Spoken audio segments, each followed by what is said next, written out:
엄마, 미안해. 나 때문에 이런 일이. 그날은 시아버지인 혜성그룹 회장의 생신 파티가 있었습니다. 수백 명의 정재계 인사들이 모인 눈부시게 화려한 자리였지요. 하지만 며느리 혜진은 무릎을 꿇고 차가운 대리석 바닥에 쏟아진 김치를 손으로 주워 담고 있었죠. 중요한 날이다. 말을 아껴라. 명문가로 자랑하는 시댁 앞에서 혜진은 7년 동안 이 집안에서 늘 투명한 사람이었어요.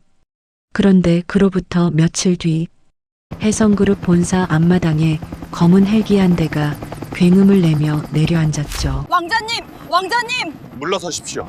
헬기에서 내린 아랍 왕자는 달려온 신우이를 눈길 한 번 주지 않은 채 레드카펫을 깔고 곧장 한 사람에게로 걸어갔죠. 그 사람은 바로 며느리 혜진이었습니다. 도대체 무슨 일이 있었던 걸까요?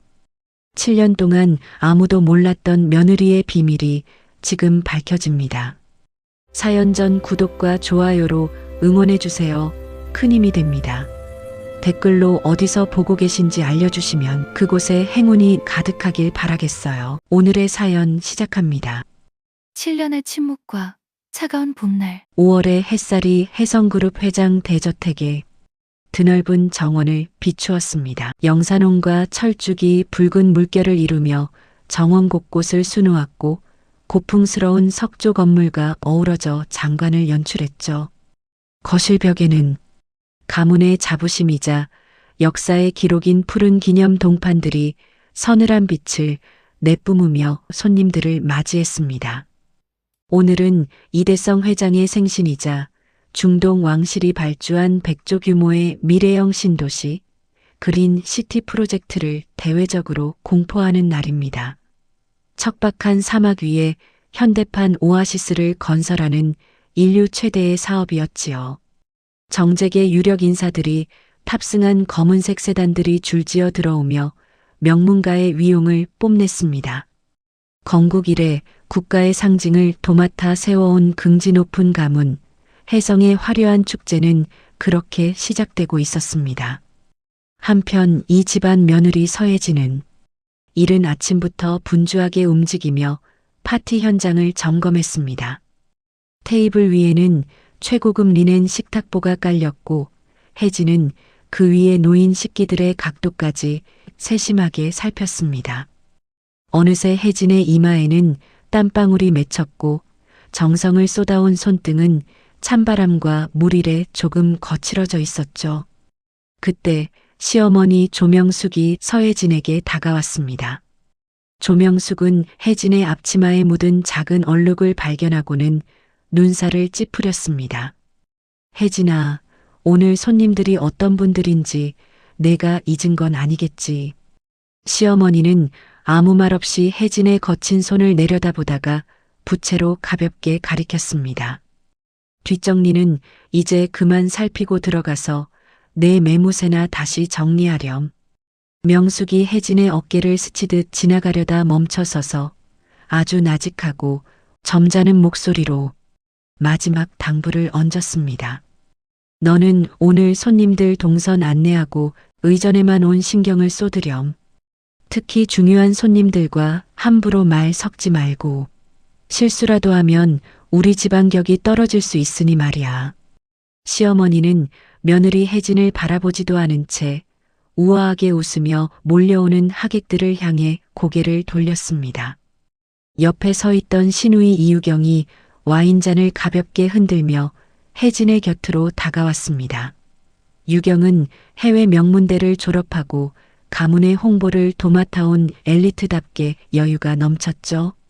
그녀는 옳게 혜진이 준비한 꽃장식을 빤히 쳐다보며 입을 열었습니다. 옳게는 참 성실해서 좋아. 남들이 귀찮아하는 이런 꾸준히 일을 군말 없이 해내는 건 우리 집안 사람들은 죽었다 깨어나도 흉내 못 내거든. 시누이 유경이 와인을 한 모금 마신 뒤 혜진의 귓가에 대고 차갑게 속삭였습니다. 상훈이 따라 처음 왔을 때 다들 걱정했잖아. 올케가 이 집안의 공기를 견딜 수 있을까 하고 모두가 화려한 학벌과 배경을 훈장처럼 달고 있는 이 집안에서 고등학교만 졸업하고 상훈을 따라온 혜진을 보는 가족들과 주위의 시선은 살갑지만은 않았지요. 유경은 혜진의 어깨를 가볍게 토닥이며 비릿한 미소를 지었습니다. 그런데 7년이나 버티는 걸 보면 올케가 참 대단해. 혜진은 아무런 대꾸도 하지 못한 채 고개를 숙여 자신의 발끝을 내려다보았습니다. 신우이 유경이 풍기는 값비싼 향수 냄새가 그녀의 코끝을 서늘하게 스치고 지나갔습니다. 연단에 오른 이대성 회장이 마이크를 잡자 파티장은 순식간에 정적에 휩싸였습니다. 이 회장은 위험 있는 목소리로 좌중을 압도하며 혜성의 긍지를 선포했습니다. 우리 혜성은 대대로 이 땅에 기둥을 세워온 명문가입니다. 그 긍지는 단순히 불을 쌓는 데 있지 않습니다. 잠시 말을 멈춘 이 회장은 연단을 육중하게 내리치며 단호하게 덧붙였습니다. 이번 중동 신도시 프로젝트는 혜성의 100년 미래를 결정할 중요한 이정표가 될 것입니다. 이 회장은 날카로운 눈빛으로 연단 아래 모인 자식들과 간부들을 차례로 훑어보았습니다. 그 서늘한 시선 아래 모두들 숨을 죽였지요. 이번 프로젝트에서 가장 큰 성과를 내는 자에게 혜성의 핵심 보직을 맡길 생각입니다. 현재 직위는 상관없으나 이번의 실력으로 증명해야 합니다. 이 회장의 선언이 끝나자마자 국내외 명문대를 나온 자식들 사이에는 팽팽한 긴장감이 흘렀고 그들의 눈빛이 일제히 번뜩였습니다. 현장에서 실력을 갈고 닦은 설계자인 둘째 아들 상훈, 그룹 홍보와 브랜딩을 주도해온 첫째 딸 유경, 그리고 막내 상중까지 가문의 운명을 건 소리 없는 전쟁은 이미 시작되고 있었습니다. 회장의 한마디에 자식들뿐 아니라 간부들 사이에서도 미묘한 술렁임이 번졌습니다. 상훈은 프로젝트의 설계를 도맡아 밤낮 없이 매달려왔지만 겉으로는 감정을 드러내지 않았습니다. 옆에서 지켜보던 혜진이 남편의 헝클어진 넥타이를 매만져주려 조심스럽게 손을 뻗었습니다. 상훈은 혜진의 손을 밀어내며 곁눈질로 아버지의 눈치를 살폈습니다. 지금은 나서지 말고 조용히 있는 것이 나 도와주는 거야. 상훈이 무심한 표정으로 아내 혜진을 지나치며 한마디를 하고 차갑게 등을 돌려 형제들 사이로 걸어 들어갔지요. 하지만 그 순간 아내의 거칠어진 손등이 잔상처럼 남아 미간을 찌푸렸습니다. 상훈은 축배를 드는 가족들을 보며 몇 년 전 의문의 사고로 세상을 떠난 작은 삼촌을 떠올렸습니다. 그룹의 실세였던 삼촌의 갑작스러운 죽음은 상훈에게 지울 수 없는 충격과 경계심을 남겨두었죠. 파티가 한창일 무렵 정원 입구에 단촐한 차림의 여인이 무거운 스티로폼통을 들고 나타났습니다. 며느리 혜진의 친정엄마가 이 회장의 생신을 축하하며 그가 평소 좋아하던 약재 김치를 담가온 것이었습니다. 혜진이 깜짝 놀라 달려가기도 전에 시어머니 조명숙이 먼저 친정엄마 앞을 가로막았습니다. 명숙은 코를 찡긋거리며 손부채질을 해대더니 싸늘하게 쏘아붙였습니다. 사돈, 지금이 어떤 자리인데 이런 것을 들고 여기까지 오십니까? 시어머니는 친정엄마의 초라한 행색을 보며 혀를 찼습니다. 오늘은 프랑스식 정통 오찬입니다. 김치 냄새가 섞이면 파티 콘셉트가 다 망가진다는 걸 모르시나요? 친정엄마는 당황하여 김치통을 고쳐쥐며 힘겹게 말했습니다. 죄송합니다. 회장님이 예전에 이 김치를 참 맛있게 드셨던 기억이 나서요. 친정엄마가 딸 혜진의 눈치를 보며 조심스럽게 덧붙였습니다. 딸내미 수고하는데 조금이라도 힘내라고 겸사겸사 들고 왔습니다. 명숙은 소리쳐 직원을 부르며 턱짓으로 김치통을 가리켰습니다. 냄새 안 나게 저 구석으로 옮기도록 하지. 직원이 서둘러 김치통을 받아들고 옮기려다 지나가던 하객과 부딪히고 말았습니다. 스티로폼 통이 바닥에 나동그라지며 뚜껑이 열렸고 빨간 김치 국물이 사방으로 튀었습니다. 친정엄마의 낡은 옷소매와 눈부시게 하얀 대리석 바닥이 순식간에 붉게 물들었습니다. 주변에 있던 하객들이 인상을 찌푸리며 소리를 질렀고 시누이 유경은 비웃음을 흘리며 고개를 돌렸습니다. 이상우는 그 광경을 목격했지만 마침 자신을 부르는 이 회장의 목소리에 걸음을 멈췄습니다. 남편은 혜진과 눈이 마주치자 나중에 얘기하자. 지금 아버지가 부르시잖아. 라고 짧게 입을 열었지요. 차갑게 등을 돌려 이 회장에게 달려갔고 혜진은 그 자리에 망연자실하게 서 있었습니다. 그녀가 말없이 바닥으로 내려가 무릎을 꿇고 엎질러진 김치를 손으로 주워 담기 시작했습니다. 차가운 대리석의 기운이 무릎을 타고 올라왔고 김치 국물이 손가락 사이로 끈적하게 흘러내렸죠. 하객들의 비웃음 섞인 수군거림이 머리 위로 쏟아졌지만 혜진은 고개를 들지 않았습니다. 친정엄마는 딸의 모습에 가슴이 찢어지는 듯 울먹이며 그녀의 어깨를 감싸쥐었습니다. 혜진아, 엄마가 미안하다. 엄마가 붉게 물든 딸의 손을 보며 울먹였습니다. 내가 주책 없이 와서 너를 이 모양으로 만드는구나. 혜진은 엄마의 거친 손을 꽉 잡으며 낮은 목소리로 속삭였습니다. 아니야, 엄마. 내가 김치 먹고 싶다고 했잖아. 딸이 억지로 미소를 지어 보이며 엄마를 안심시켰습니다. 엄마 잘못 아니니까 얼른 들어가세요. 혜진의 눈에는 눈물이 고였지만 결코 바닥으로 떨어뜨리지 않았습니다. 깊은 밤 모든 파티가 끝나고 저택은 죽은 듯이 고요해졌습니다. 혜진은 침실 구석에 앉아 낡은 반지 상자를 꺼내 들었습니다. 낮 내내 김치 냄새를 지우기 위해 수십 번을 씻어내어 헐어버린 손가락이 가늘게 떨렸습니다. 상자 안에는 오래된 투박한 초록빛 반지가 조용히 누워 있었습니다.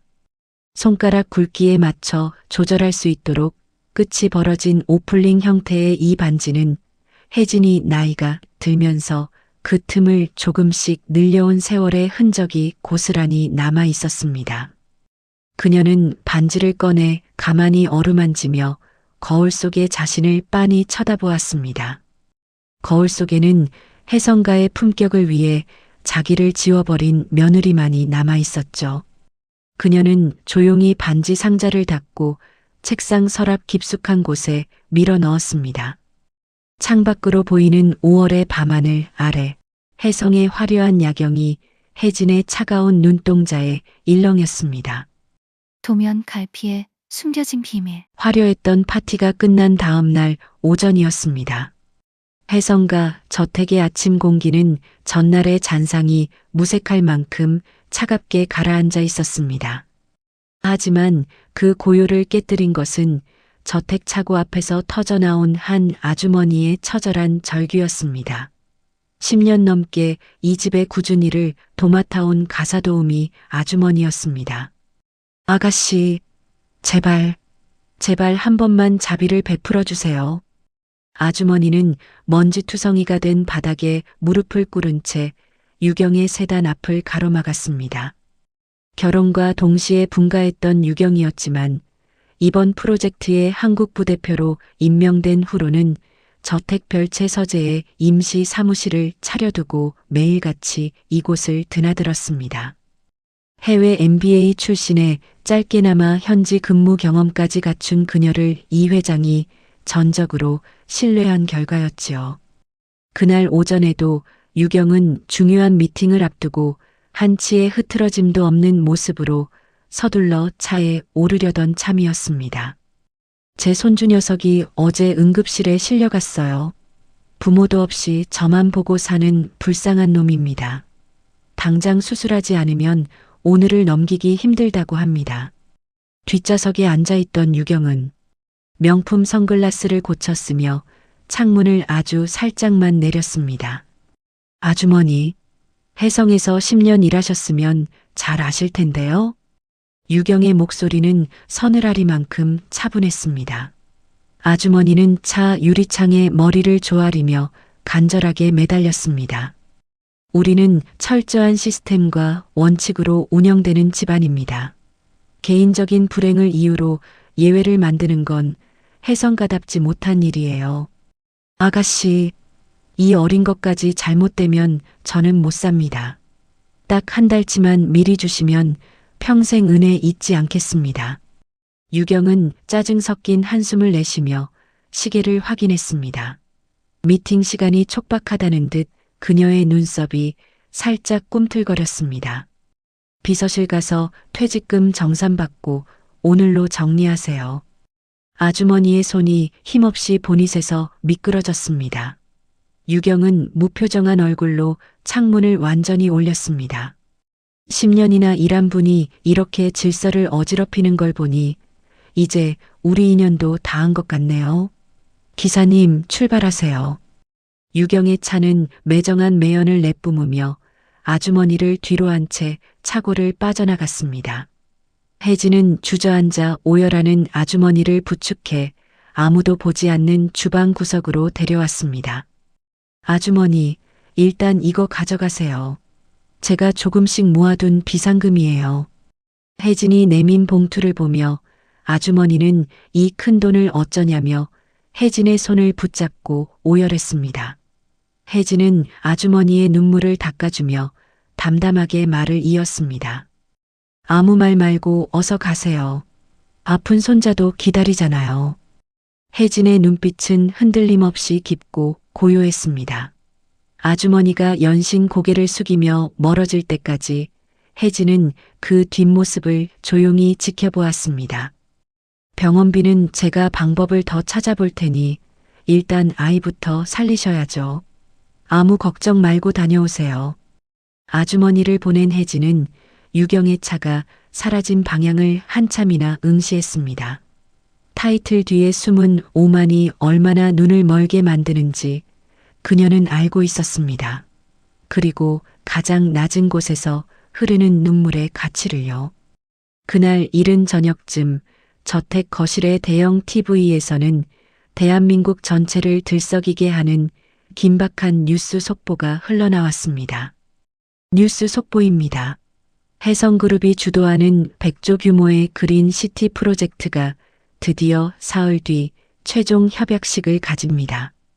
이번 협약이 성사되면 해성은 명실상부한 글로벌 기업으로 도약하게 되는데 전 세계의 이목이 사흘 뒤 서울로 쏠리고 있습니다. 뉴스 화면을 지켜보던 유경은 와인잔을 들어 올리며 옆에 있던 막내 상준에게 의기양양하게 말했습니다. 상준아, 방금 뉴스 봤지? 대한민국 전 국민이 보고 있어. 유경이 여유롭게 와인을 머금었고 상준이 비릿한 미소를 지으며 장단을 마쳤습니다. 이번 협약식만 완벽하게 끝나면 아버지는 후계자로 나를 지목하실 수밖에 없어. 상준은 거만한 자세로 소파에 몸을 깊숙이 파묻었습니다. 누나 말이 맞아. 아버지가 어제 모든 이에게 기회를 준다고 하셨을 때 사실상 누나 손을 들어주신 거나 다름없지. 하지만 옆에서 도면을 뚫어지게 보던 설계자 상훈의 얼굴은 흙빛이었습니다. 상훈이 도면의 한 구석을 짚으며 조심스럽게 입을 뗐습니다. 누나, 그런데 이 집안에 대한 부분 말이야. 비용 절감한다고 기초공사를 간소화했다가는 건물이 주저앉을 수 있어. 유경은 와인잔을 탁자에 거칠게 내려놓으며 상훈을 쏘아붙였습니다. 상훈아, 지금 그 캐캐 묵은 소리가 혜성의 발목을 잡고 있다는 거 몰라? 상훈이 다시 입을 열려 했지만 유경은 서류 뭉치를 신경질적으로 넘기며 말을 잘라버렸습니다. 내가 외국에서 공부하고 실무 쌓으면서 직접 조사했어. 긍정적으로 검토한 최신 기획이라고 몇 번을 말해. 내가 모르는 게 아니라 이건 건축의 기본이야. 제발 내 말 좀 들어줘. 상훈의 절박한 호소에도 유경은 비웃음을 띠며 고개를 돌렸습니다. 너는 그저 앉아서 도면만 그리니까 세상 돌아가는 걸 모르는 거야. 이건 경영이고 성과야.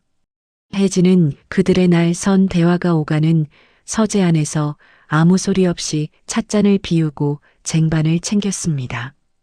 그녀는 조용히 쟁반을 든 채 그들의 대화를 경청할 뿐이었습니다.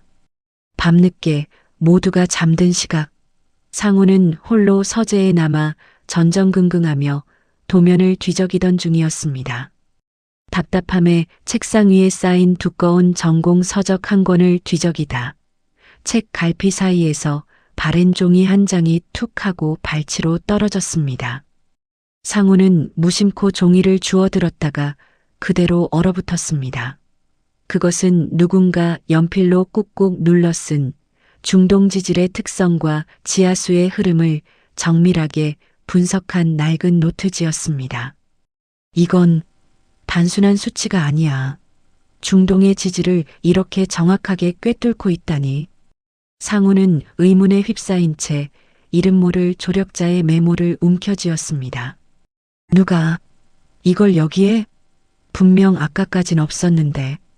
상우는 다시 한번 서재 문 쪽을 바라보았지만 복도에는 차가운 정적만이 흐르고 있었습니다. 한편 밤 11시 온 집안이 고요해진 시각. 혜진은 본체 구석 자신의 작은 다도방으로 들어가 문을 굳게 잠갔습니다. 일주일에 몇 번씩 그녀가 저 방에 들어가면 문 밖으로는 아주 가끔 키보드 두드리는 소리만 새어나왔습니다. 때로는 혜진의 낮은 목소리가 들리기도 했지만 아무도 눈치채지 못했습니다. 평소 수건을 접고 찻잎을 고르던 이 소박한 공간이 그녀만의 성역이라는 것을 혜성가 사람들은 알지 못했습니다. 잠시 후 혜진은 서랍 깊숙한 곳에서 낡은 사진 한 장을 꺼냈습니다. 아빠와 엄마 그리고 어린 혜진과 남동생이 사막 한복판에서 환하게 웃고 있는 사진이었죠. 혜진은 사진을 손끝으로 가만히 쓸어내리다가 조용히 서랍 안에 다시 넣었습니다. 사흘 뒤 혜성가가 가장 화려한 정점에 서게 될 협약식을 앞두고 저태가는 그 어느 때보다 욕망과 기대감으로 들썩였습니다. 하지만 혜진은 그저 늘 그래왔던 것처럼 소리 없이 움직이며 집안의 흐트러진 자리를 갈무리할 뿐이었습니다. 혜성가 사람들 중 그 누구도 혜진의 시선이 어디를 향하고 있는지 궁금해하지 않았습니다. 혜성의 심장부가 멈춘 날. 최종 협약식 당일 호텔 최상층 외부와 철저히 차단된 VIP 전용 대회의실. 백조원이라는 혜성의 운명이 놓인 이 밀실의 공기는 정적 속에 팽팽한 긴장감이 흐르고 있었습니다. 하지만 회의 시작 1시간 전 혜성 측 대기실에는 이미 금이 가기 시작했습니다. 비밀 유지를 위해 전담 아랍어 통역사 한 명만 두었는데 식중독으로 쓰러졌다는 급보가 날아든 것이죠. 베테랑들은 이미 전국 각지의 행사에 투입되어 연락조차 닿지 않는 상황. 결국 긴급 투입된 건 실무 경험이 미미한 초보 아랍어 통역관뿐이었습니다. 대기실 구석에서 긴급 투입된 청년 통역관은 사색이 된 채 손을 떨며 중얼거리고 있었습니다. 왕실 전담 통역사님 노트를 봐도 도저히 감이 안 잡혀. 단어 하나의 뉘앙스가 완전히 달라지는데 어쩌지. 내가 여기서 실수하면 끝장인데. 새파랗게 질린 통역관을 보며 이 회장이 돋보기를 고쳤으며 나직하게 탄식했습니다. 유경아, 이거 이대로 괜찮겠니? 백조계약이다. 단어 하나에 천국과 지옥이 갈릴 수 있지. 그러자 유경은 오히려 화사하게 웃으며 이 회장의 손을 잡았습니다. 아버지, 걱정 마세요. 저 중동에서 6개월이나 연수 다녀온 거 잊으셨어요? 웬만한 건 제가 다 알아듣고 직접 컨트롤할 수 있습니다. 잠시 후 육중한 문이 열리고 중동 왕실의 수석 고문 알만수르를 필두로 한 6명의 대표단이 입장했습니다. 눈부신 흰색 토부 위로 황금 자수가 박힌 검은 비슈트를 걸친 알만수르의 위엄은 회의실 전체를 압도했습니다. 그가 움직일 때마다 은은하게 퍼지는 진한 침향 냄새는 회의실 전체를 압도하는 왕실의 권위를 시각화하는 듯 했습니다. 그리고 차가운 무채색 정장을 입은 미국 투자사 대표 스미스와 기술 분석관들이 날카로운 눈빛으로 노트북을 펴고 앉았습니다. 해성 측에서는 이 회장과 유경, 그리고 기술 책임자인 상훈이 배석했습니다. 그 옆에는 세련된 영어 통역사와 잔뜩 겁에 질린 초보 아랍어 통역사가 자리를 잡았습니다. 분위기는 초반만 해도 희망적이었습니다. 유경의 정중한 인사말에 양측 대표단도 가벼운 미소를 띄었으니까요. 혜진은 그들의 시선이 닿지 않는 구석에서 소리 없이 차와 음료수를 준비하며 이 완벽해 보이는 시작을 지켜보고 있었습니다. 대기실에서 시어머니는 혜진에게 다가와 싸늘하게 귓속말을 내뱉습니다. 중요한 손님들이니 말 조심하고 조용히 너가 맡은 일만 하거라. 알겠니? 혜진은 그저 고개를 숙였을 뿐입니다. 하지만 그녀의 눈은 이미 테이블 위 유경이 비용 절감을 위해 멋대로 수정한 집안 설계의 결함을 예리하게 훑고 있었습니다. 그 시각 회의실 밖 로비에서는 막내 아들 상준이 수십 대의 카메라 앞에서 한껏 들떠 소리치고 있었습니다. 오늘 우리 혜성이 대한민국 경제의 지도를 바꾸는 역사적인 순간이 될 것입니다. 그때 취재진 사이에서 기자 한 명이 마이크를 들이밀며 물었습니다. 상준 이사님, 최근 중동 접경지 정세가 불안하다는 외신 보도가 있는데 프로젝트에 영향은 없을까요? 상준은 손을 가볍게 흔들며 웃음으로 넘겼습니다. 중동 정세요? 저희는 왕실과 직접 계약하는 겁니다. 걱정하실 필요 없어요. 전 국민의 기대가 혜성의 장밋빛 미래로 쏠리고 주가는 이미 상한가를 치고 있었습니다. 하지만 회의실 안 실무 협상이 깊어질수록 혜성의 유리성은 하나씩 깨져나가기 시작했습니다. 미국 측 스미스 대표가 갑자기 서류를 탁 내려놓으며 날카롭게 물었습니다. 유경 부대표, 우리가 합의했던 원천 기술 기반의 A급 자재가 왜 예고도 없이 B급으로 변경된 거죠? 이건 기술적 기만입니다. 유경은 당황하며 말을 더듬었습니다. 그건 지형에 맞춘 효율적인 선택입니다. 옆에서 지켜보던 기술 책임자 상우는 유경의 무모한 거짓말에 얼굴이 흙빛이 되어 고개를 떨구었습니다. 미국 측의 거센 압박에 유경이 정신을 못 차릴 때 중동 측에서도 참았던 분노가 터져나왔습니다. 긴장한 초보 통역사가 자료를 건넬 때 금기시대는 왼손을 사용하는 실수를 범한 겁니다. 알만수르의 눈썹이 꿈틀거렸고 장내는 순식간에 얼음장처럼 차가워졌습니다. 결정타는 유경의 오만함이었습니다. 유경의 서툰 중동 지식이 섞인 발언이 초보 통역사의 직역을 통해 의도치 않게 왕실을 향한 최악의 모욕으로 잘못 통역된 것이죠. 알만수르 고문은 옥타곤 금반지를 낀 손가락으로 테이블을 신경질적으로 탁탁 쳤습니다. 집에 감히 왕실의 땅을 정복의 대상으로 보고 우리를 비웃다니. 처음부터 끝까지 무례와 거짓뿐이군. 이 회장은 가슴을 움켜쥐며 신음했고 유경의 이마에선 식은 땀이 비 오듯 흘렀습니다. 밖에서 들려오는 화려한 축하 연주 소리는 이제 혜성의 몰락을 조롱하는 비극적인 소음일 뿐이었습니다. 알만수르가 차갑게 의자를 밀치며 일어섰습니다. 더 이상 이곳에 머물 이유가 없다. 가자. 아니, 왜 저러는 거예요? 뭐라고 통역했어요? 왜 갑자기 화를 내냐고요? 그때였습니다. 미국 대표 스미스 역시 서류 가방을 신경질적으로 닫았습니다.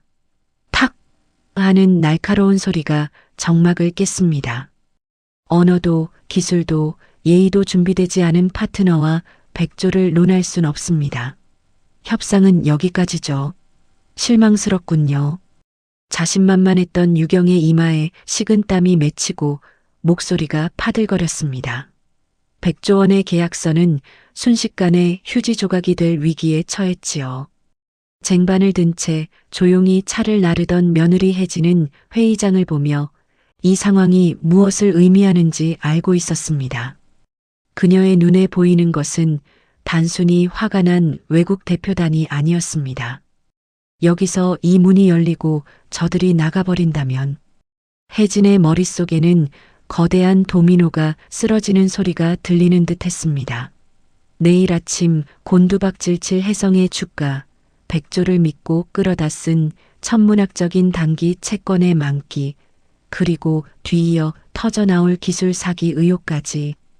그것은 시아버지가 평생을 바쳐 일군 혜성이 한순간에 모래성처럼 무너져 내리는 종말의 선고였습니다. 무엇보다 혜성의 수만 명 직원들과 그 가족들의 생계가 통째로 벼랑 끝에 내몰리는 일이었지요. 문 밖에서 샴페인을 든 취재진의 카메라 플래시는 1초 뒤 혜성의 오만을 타전하는 조연기로 돌변할 것이 분명했습니다. 혜진은 곁눈질로 이 회장의 떨리는 손을 보았습니다.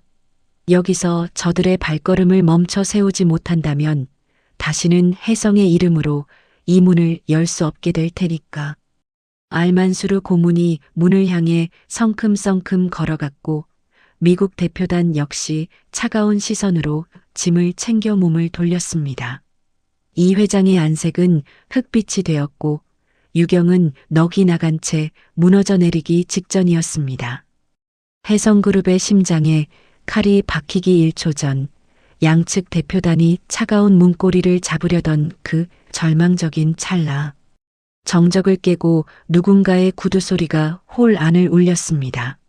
차를 나르던 며느리 혜진이었습니다. 혜진은 정갈하게 차를 나르던 손길을 멈추고 문 앞을 가로막았습니다. 도장은커녕 혜성의 숨통이 끊어지기 직전 혜진은 차분한 눈빛으로 그들을 멈춰 세웠습니다. 낡은 노트가 들려준 목소리. 혜진은 회의실 문 앞을 가로막고 서서는 고개를 숙인 채 절망하고 있던 남편 상훈의 차가운 손을 지그시 맞아봤습니다. 상훈이 놀라 고개를 든 찰나 혜진의 입술이 열렸습니다. 사막의 주인께서는 폭풍이 불 때 텐트를 접지 않으십니다. 폭풍 뒤에 숨겨진 보석을 보실 줄 아는 해안이 있으시기 때문입니다. 혜진의 낮은 목소리에 아랍어가 가라앉은 회의실 안에 서서히 울려 퍼졌습니다. 그것은 단순히 단어를 나열한 것이 아니었습니다. 중동 왕실에서도 극소수의 귀족들만이 사용하는 고어와 격식을 완벽히 갖춘 그야말로 사막의 자부심을 건드리는 품격 있는 인사였지요. 문고리를 돌리려던 알만수르 고문의 손이 멈췄습니다. 그는 마치 번개를 맞은 듯 그 자리에 굳어버렸습니다.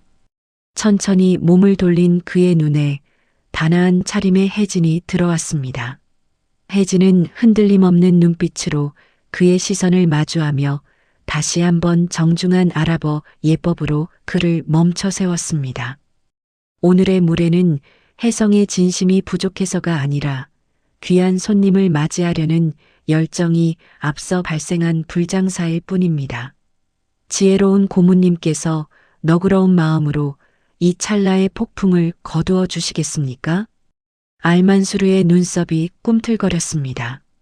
방금 전까지 무능한 통역사의 무례한 손짓과 유경의 오만한 발언에 깊은 모욕을 느꼈던 그의 가슴에 혜진의 말 한마디가 시원한 오아시스처럼 스며든 것이죠. 그는 옥타곤 금반지를 낀 손을 내리고 혜진을 경외심 가득한 눈으로 바라보았습니다. 그 광경을 지켜보던 참관석의 시어머니는 경악하며 입을 틀어막았습니다. 너 지금 무슨 짓을 하는 거냐? 여기가 어디라고? 소리를 지르려던 시어머니의 어깨를 이 회장이 강하게 낚아챘습니다. 이 회장은 본능적으로 직감했습니다. 지금 이 위기 속에서 유일하게 동아줄을 내려주고 있는 사람이 평범한 자기 며느리라는 사실을요. 혜진은 틈을 주지 않았습니다. 그녀는 고개를 돌려 미국 투자사 대표 스미스를 향해 이번엔 유창한 비즈니스 영어로 말을 건넸습니다. 스미스 대표님, 기술적 신뢰를 중요시하는 당신의 원칙을 존중합니다. 하지만 혜성이 자재를 변경하려 했던 것은 기만이 아닙니다. 오히려 이 지역의 특수한 지질학적 변수를 고려해 기존 A급 자재보다 훨씬 유연하고 진보된 대안을 검토하던 과정에서 소통의 시차가 발생한 것뿐입니다. 날카롭게 서류 가방을 챙기던 스미스의 손길이 멈췄습니다. 혜진은 그가 가졌던 기술적 불신의 핵심을 정확히 찔렀습니다. 단순히 자재값이 아까워 바꾼 게 아니라 뭔가 더 중요한 기술적 이유가 있다는 혜진의 당당한 태도에 그는 다시 자리에 앉았습니다. 스미스는 수천 명의 경영인을 만나봤지만 상대를 압박하면서도 존중을 잃지 않는 이런 화법은 생전 처음이었습니다. 혜진의 목소리에는 기만이 아닌 무서울 정도의 확신이 서려 있었습니다. 진보된 대안? 그게 무엇입니까? 내 눈엔 그저 비용 절감을 위한 속임수로 보이는데. 스미스의 날선 질문에 혜진은 미소를 지으며 대답했습니다.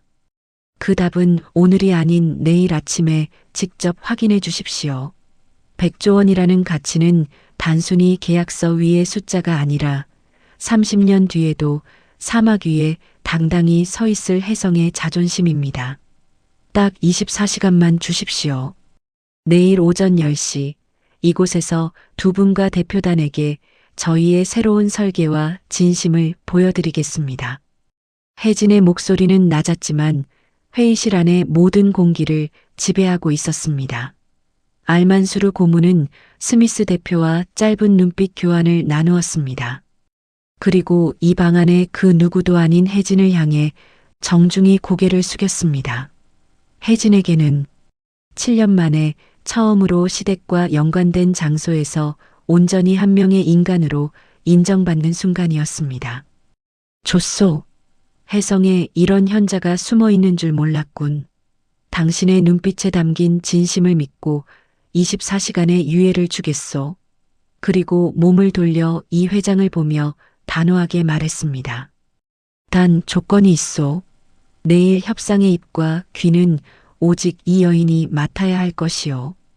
이 회장은 가슴을 쓸어내리며 신음하듯 숨을 내뱉었고 고개를 끄덕이며 대답했습니다.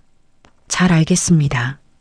유경은 자신의 존재 자체가 지워지는 공포를 느끼며 사르르 입술을 깨물었지요. 자신이 주인공이어야 할 무대에서 평범하던 며느리가 단숨에 주인공이 된 이 현실을 믿을 수 없었습니다. 그녀가 쏟아부은 수년의 노력이 혜진의 말 몇 마디에 먼지처럼 흩어지는 기분이었습니다. 상우는 전율했습니다. 7년 동안 곁을 지키던 아내의 진실을 이제야 마주한 그는 떨리는 목소리로 대표단에게 답했습니다. 기회를 주셔서 감사합니다. 내일 혜성의 진정한 가치를 증명해 보이겠습니다. 폭풍 같은 협상을 마치고 회의실 문을 나선 혜진의 얼굴은 어느새 발그레하게 상기되어 있었습니다. 수조원의 운명을 짊어지고 정말 오랜만에 꺼내어 쓴 아랍어였습니다.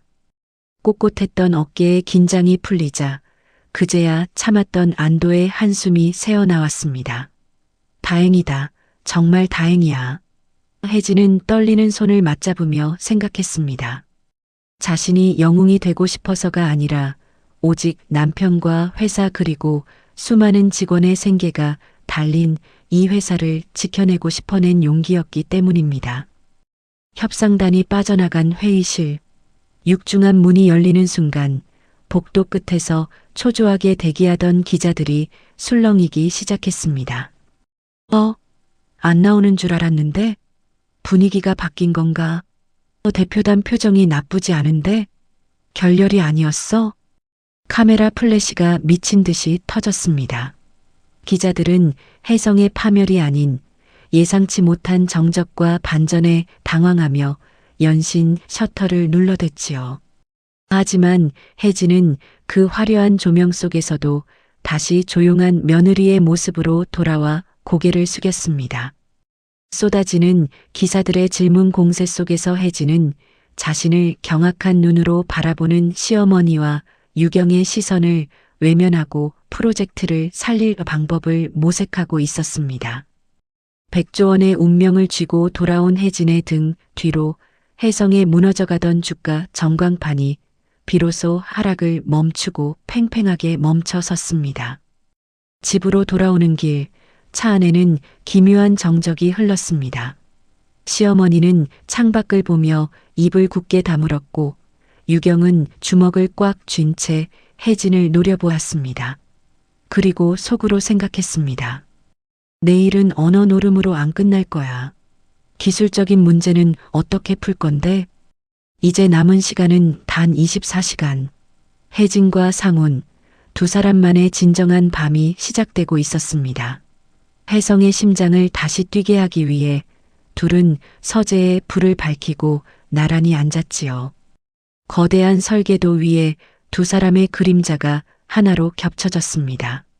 그 펜 끝에서 혜성의 새로운 운명이 요동치고 있었습니다. 미래도시를 그리는 며느리. 같은 날 세찬 봄비가 저택의 유리창을 거칠게 때리는 늦은 밤, 상훈의 서재는 여전히 대낮처럼 환한 불빛 아래 고요한 긴장감이 흐르고 있었습니다.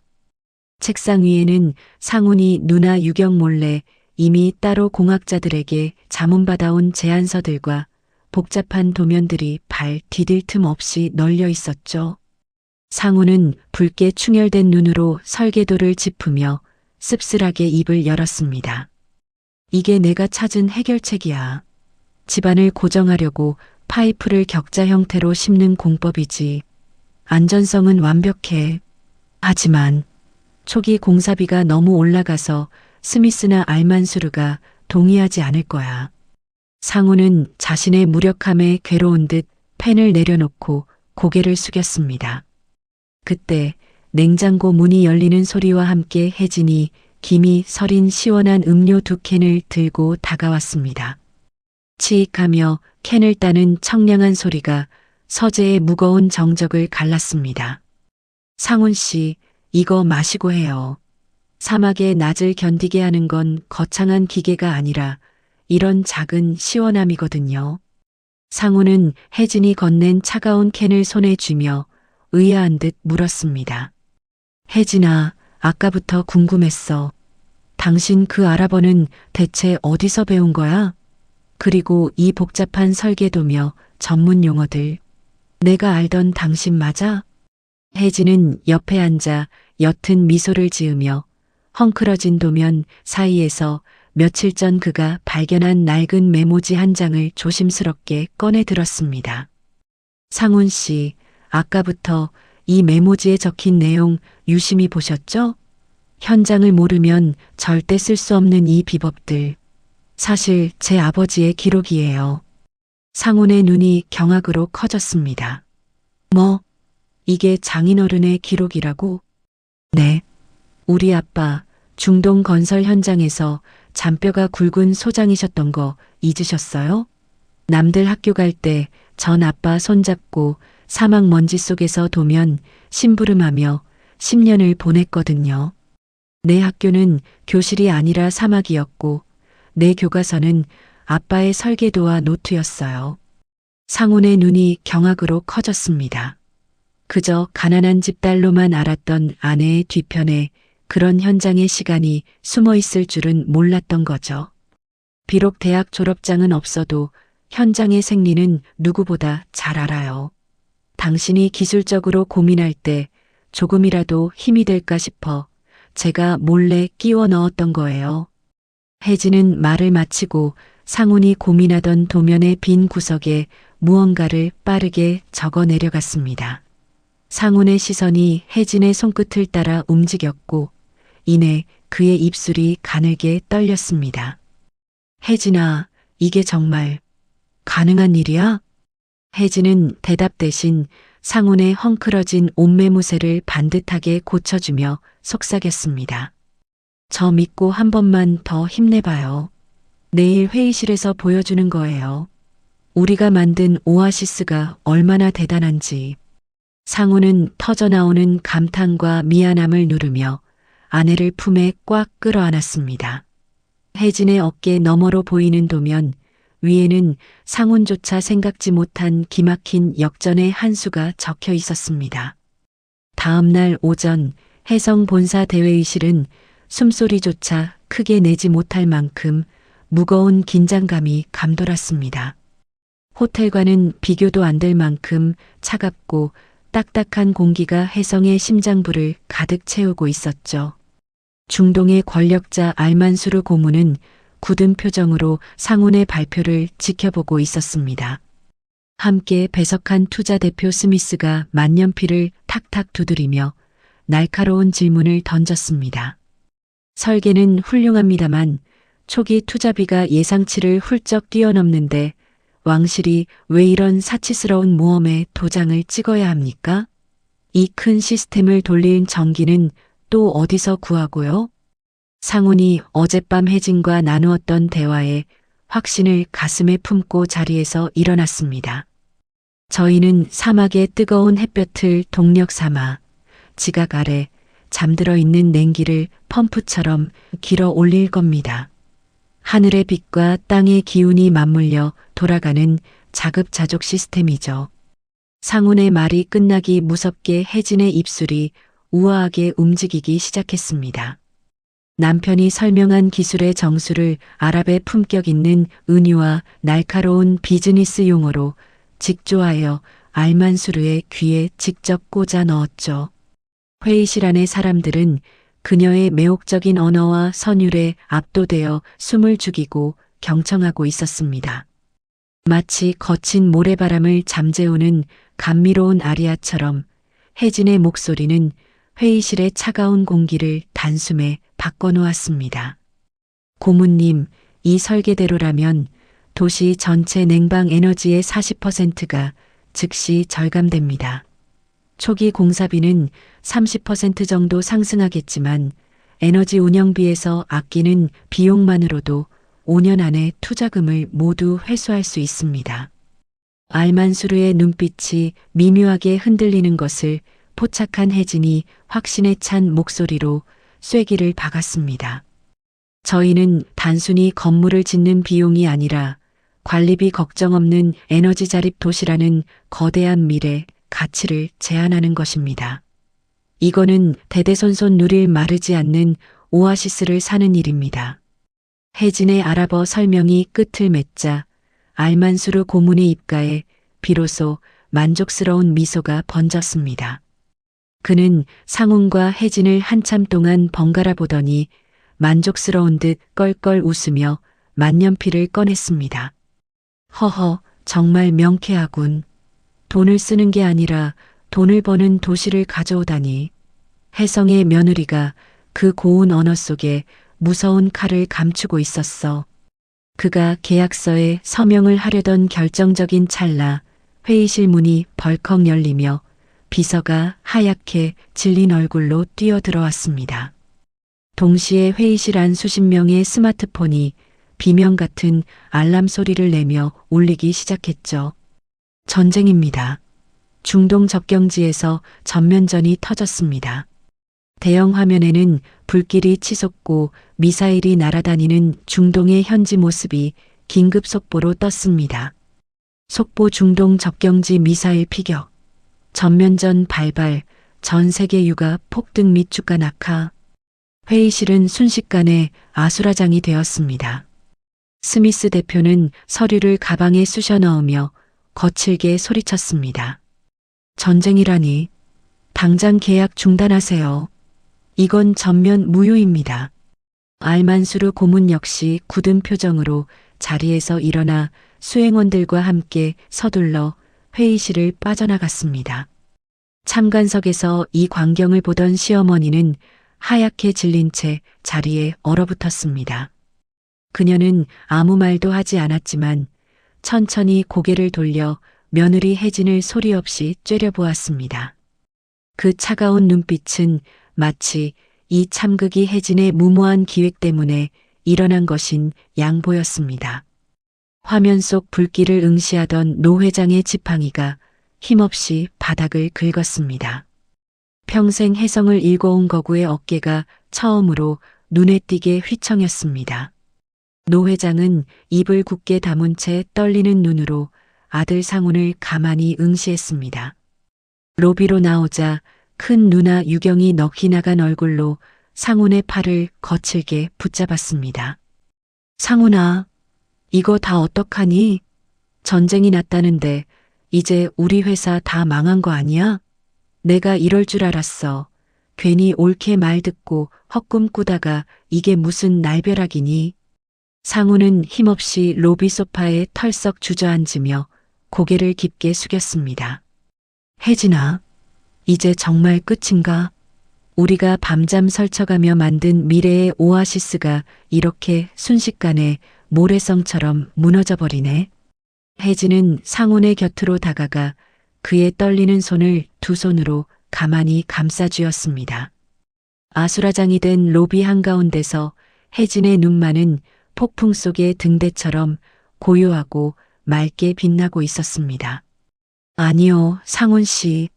이제 진짜 시작이에요.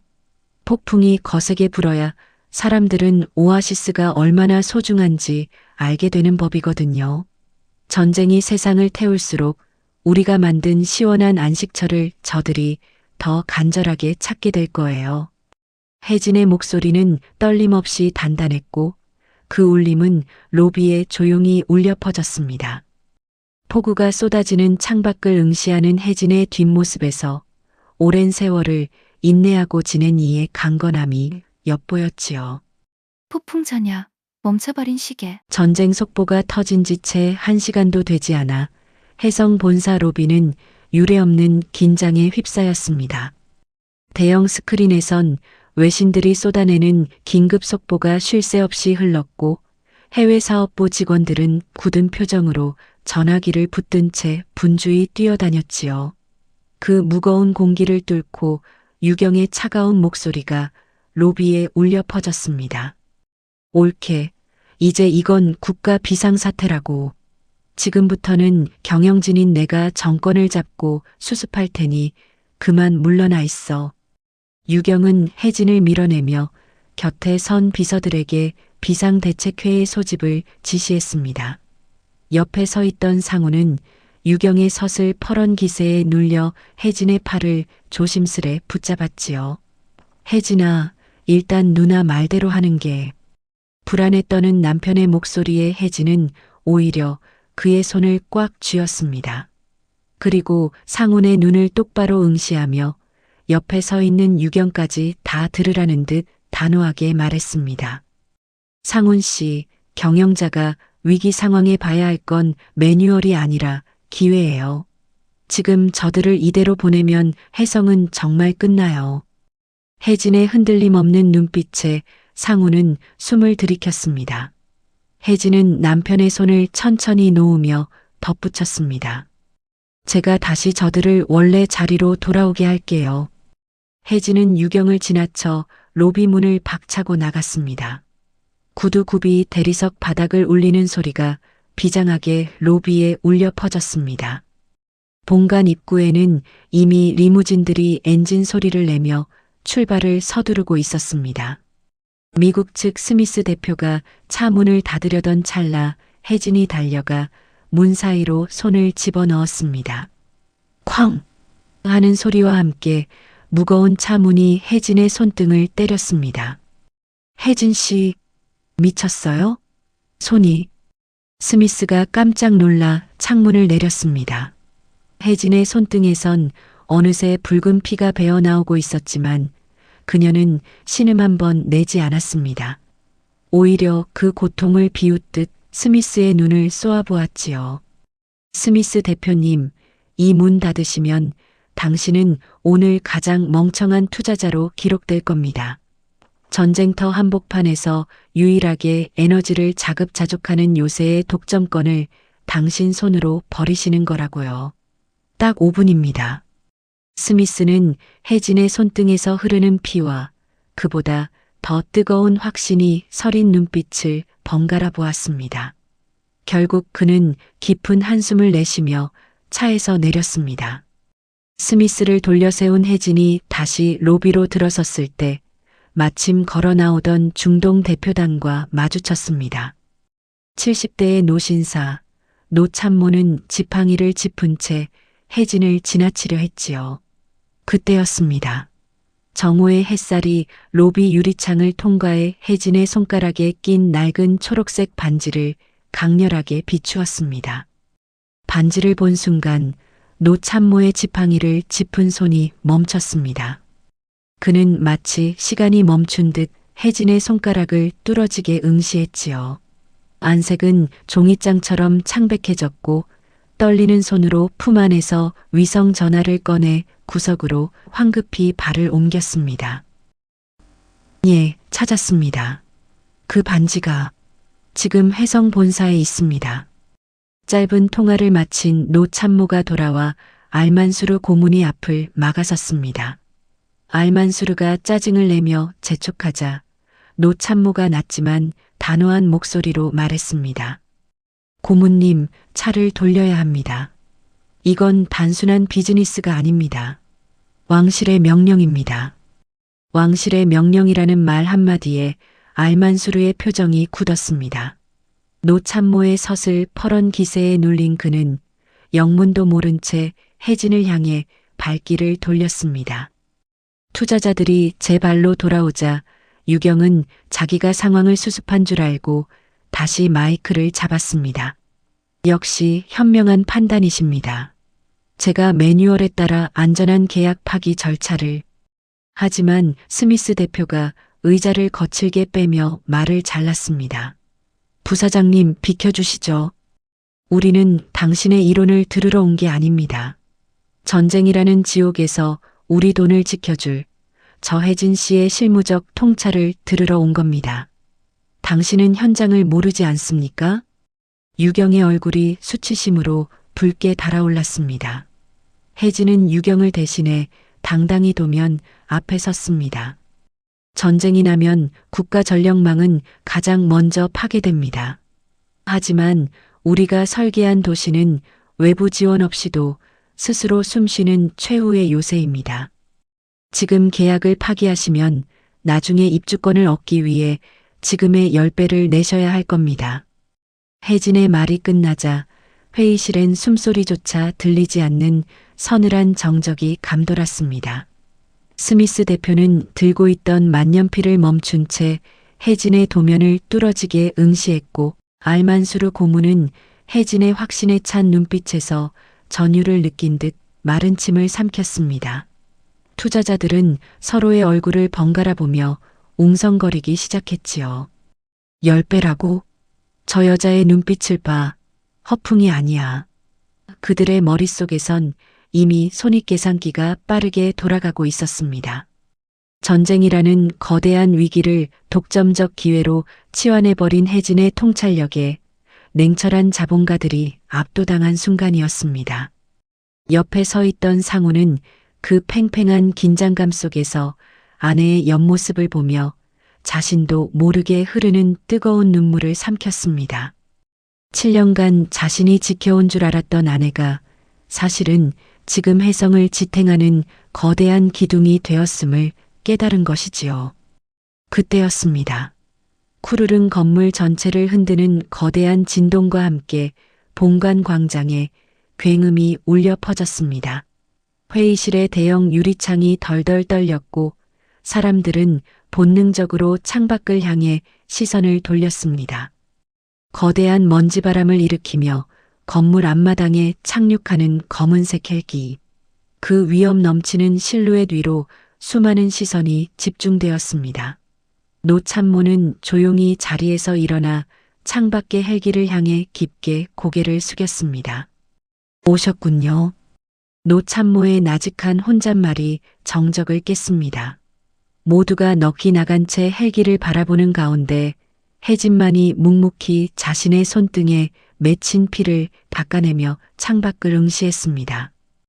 헬기의 프로펠러가 여전히 거센 바람을 일으키며 세상을 뒤흔들고 있었습니다.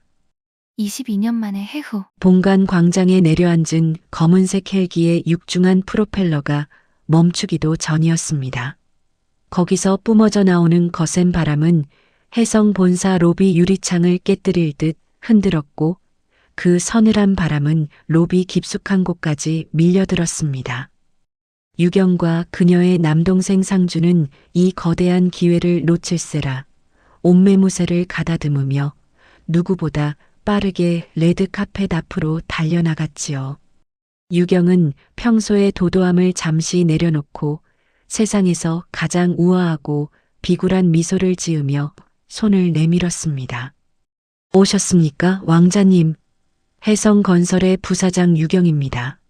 먼 길 오시느라 고생 많으셨습니다.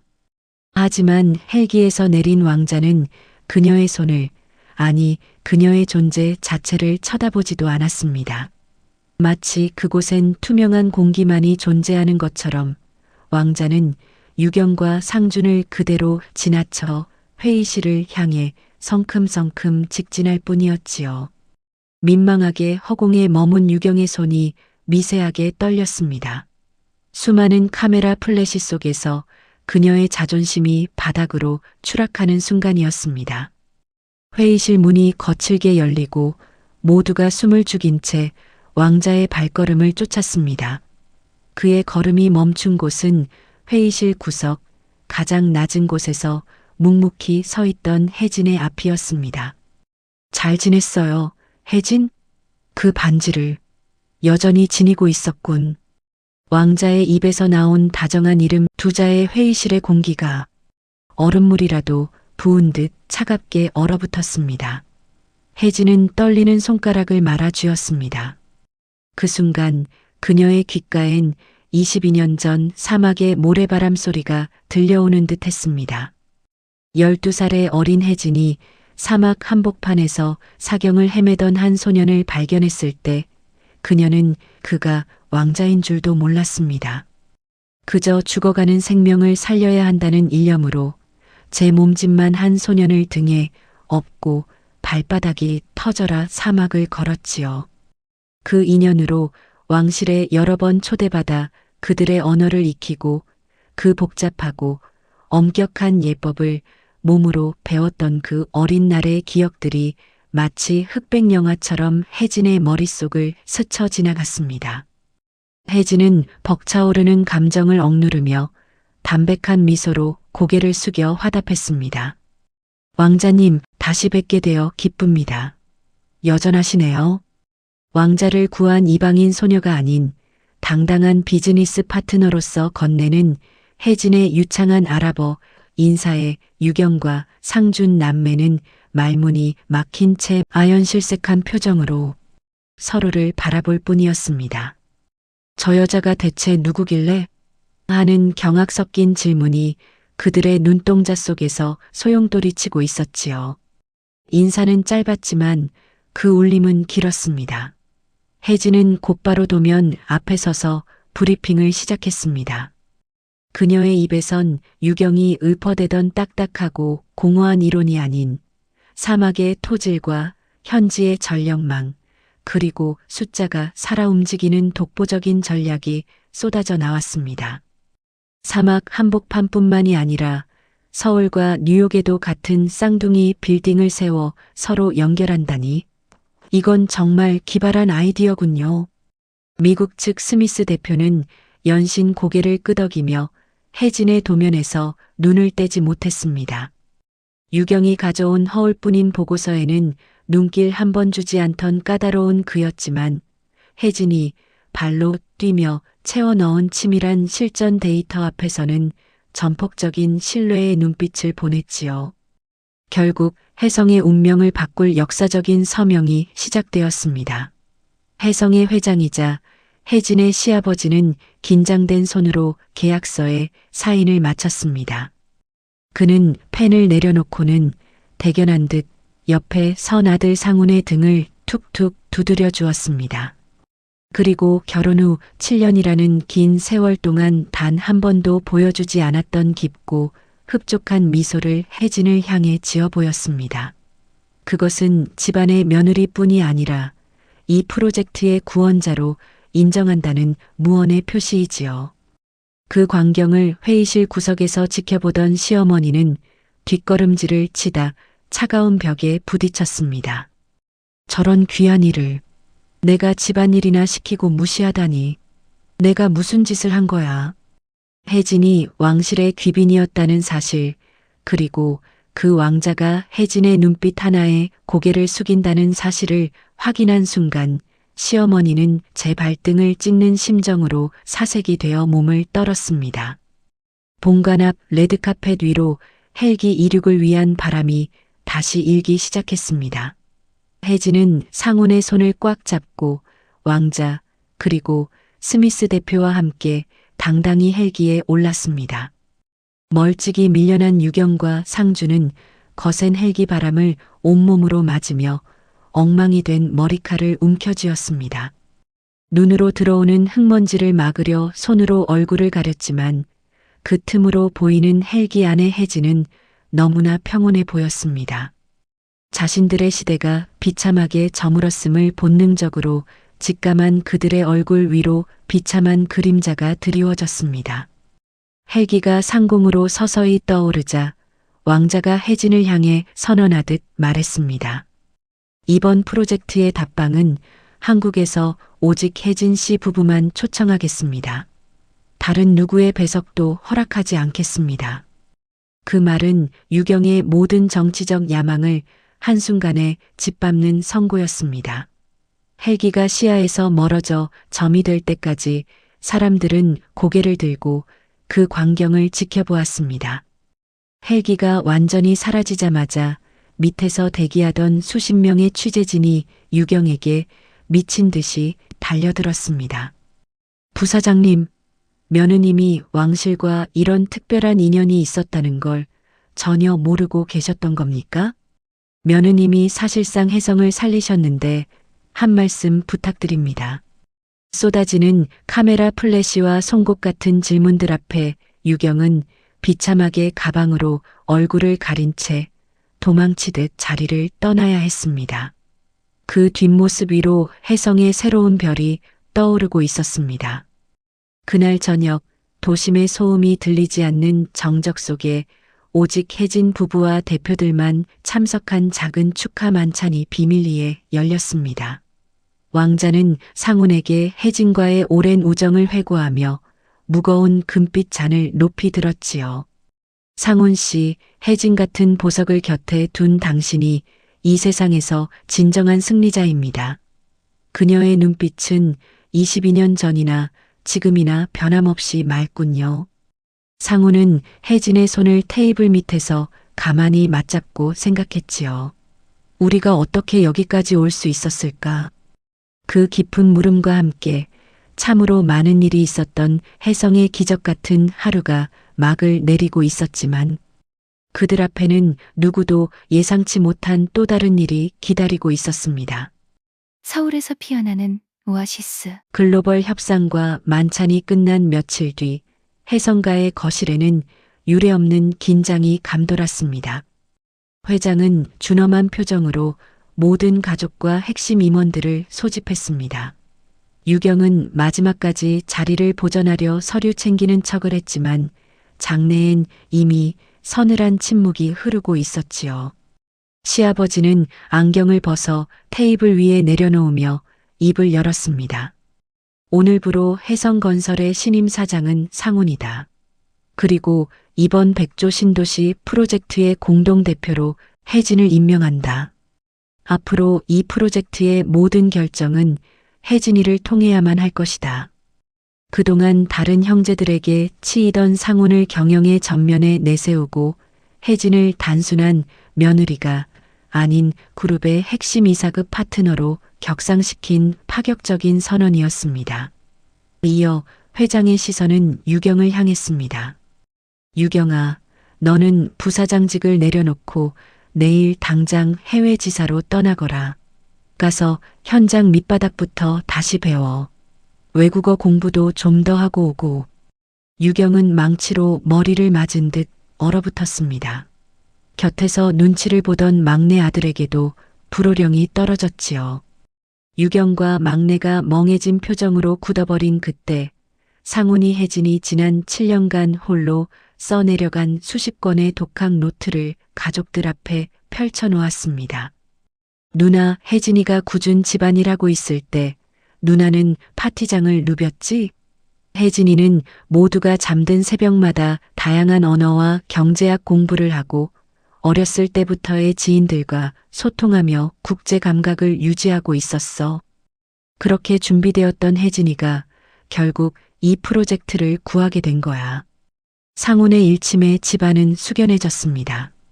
빼곡하게 채워진 노트들은 혜진이 7년 동안 묵묵히 견뎌온 시간이 결코 헛되지 않았음을 증명하고 있었습니다. 시어머니는 결국 혜진의 손을 맞잡으며 진심으로 고개를 숙였습니다. 혜진아, 내가 눈이 멀어 복덩이를 몰라보고 구박만 했구나. 이 시어미를 용서해라. 비로소 집안의 질서가 혜진의 실력과 인성을 중심으로 완벽하게 재편되는 순간이었습니다.